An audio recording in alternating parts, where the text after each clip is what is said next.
नमस्कार साथियों, आज अंतर्राष्ट्रीय महिला दिवस पर मैं आपके समक्ष एक कविता प्रस्तुत करना चाहती हूँ जिसका शीर्षक है हर एक बेटा लायक नहीं होता, माँ बाप की जिंदगी का नायक नहीं होता। एक पिता जो पूरी जिंदगी बेटा और बेटी में फर्क करता रहा, परंतु उसको एक दिन समझ में आ ही गया कि बेटियां हर लिहाज से पराई होकर भी कितनी अपनी होती हैं।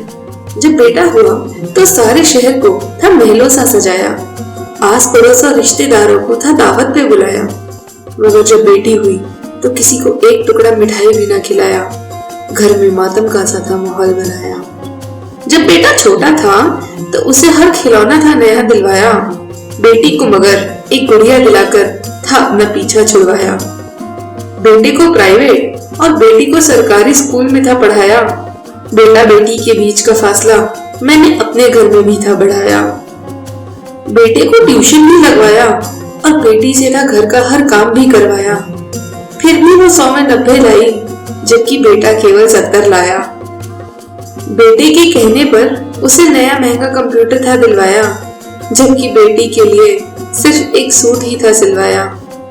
बेटे को पैसे देकर था इंजीनियरिंग कॉलेज में दाखिल करवाया और बेटी को फिर वही सरकारी कॉलेज का फॉर्म भरवाया। जब बेटा पहले साल में ही फेल हुआ तो सपरिवार उसका हौसला बढ़ाया, मगर बेटी के अव्वल आने पर भी घर में खुशियों को न मनाया। बेटे को कभी पैसों के लिए मना न किया, मुझ पे जो बन सकता था सब कुछ था किया। और बेटी को फिर उसकी शादी का खर्च बताकर एक फोन तक न दिया। बेटे के जैसे तैसे इंजीनियर बन जाने पर उसे एक मोटरसाइकिल दिलवाई और बेटी के ग्रेजुएट होने पर उसके लिए लड़के देखे, फिर रिश्ता पक्का होने पर उसकी नौकरी भी छुड़वाई। बेटी मेरी बहादुर थी, लड़का भी अच्छा मिला था उसे।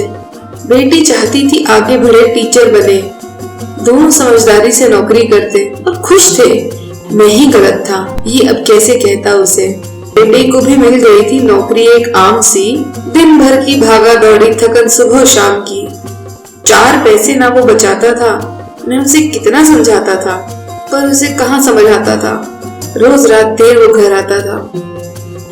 गाजे बाजे के साथ उसकी भी शादी की, दुनिया के दिखावे में फंसकर हाय साहूकारों से खूब उधारी लेनदारी की। जब बेटे को कदर नहीं थी तो बहू को कैसे होती, उसकी माँ छुपाती है पर जानता हूँ निरादर और तिरस्कार पाकर छुपकर अकेले में रोती होगी। आज हम दोनों बूढ़े हैं, चूंकि आमदनी नहीं है इतनी, बस उसी के सहारे हैं। सच कहता हूँ दुनिया वालों, हम बहुत बेचारे हैं। फिर एक दिन अचानक चमत्कार हुआ, एक आदर्श बेटे से हमारा साक्षात्कार हुआ। प्रणाम करके बेटा बाबूजी कह रहा था, मेरी आंखों से तो हर्ष अश्रु बह रहा था। माँ के लिए 4 साड़ियाँ और मेरे लिए कुर्ते ले आया। महीना 2 महीना उसने बड़े ही आदर सत्कार से रखा और खूब ही अच्छा खिलाया पिलाया। मुझे भी लगा शायद सुबह का भूला शाम को घर लौटाया। फिर उसने बातों बातों में घर अपने नाम करने को कहा। मैंने भी पुत्र मोह में ज्यादा कुछ न कहा। झट अगले दिन वकील बुलाकर कागज तैयार कराए और हर पन्ने पर थे मेरे हस्ताक्षर कराए। बस कुछ दिनों की बात थी, कहाँ पता था कि मिलने वाली अपने ही बेटे से घात थी। अपने ही घर में हमारी वो आखिरी रात थी, ये मेरे बेटे के अभिमान पर पड़ी लात थी। वो बेटी ही थी जो मुश्किल वक्त में बनी हमारा सहारा। मान लिया था हमने बेटा ही है नाकारा, बेटी को था उस दिन हमने देवी रूप में स्वीकारा। बेटा और बेटी के बीच का फर्क न कभी होगा दोबारा। दूर होकर भी बड़ा मजबूत था बेटी का हमसे नाता, वही बनी हमारे भविष्य की भाग्य विधाता।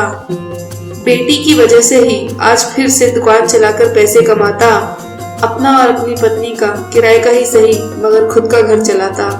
बेटा अगर वंश है तो बेटी भी आपका ही अंश है। मैं तो समझ गया, अब तुम्हें समझाता हूँ। बेटा और बेटी में फर्क करने वाले इस समाज पर दंश हैं। बेटी कहीं ज्यादा काबिल है बेटे से, समान अवसर तो दो, यही दर्पण दुनिया को दिखलाता हूँ। मैं तो समझ गया, अब तुम्हें समझाता हूँ।